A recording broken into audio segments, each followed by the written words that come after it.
มาไปเก็บบอลด้วยเอาพอเก่งโยงมาโอ้ย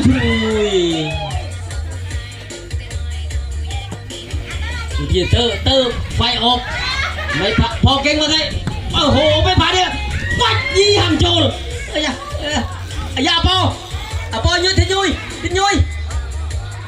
เอาอยู่ที่โตเอาเลยชงนี่เด็กเทพมาแล้วเด็กเทพจ่ายมาไม่ผ่านเตอร์แล้วเอาเตอร์มาเอามาอาญาเกือบเลยครับโอ้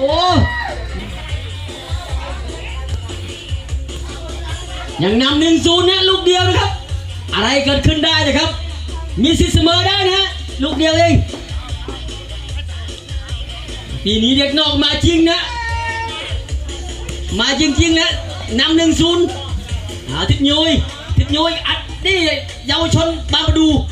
คนเก่าแล้วนี่เอ้ยบิ๊กโอ้ยบิ๊กของแท้เลยนี่ของแท้มาแล้วเตอร์เตะใจนาเตะใจสลับบอลสลับได้อูยาลีข้างกองเจ็บคอเตอร์เตะ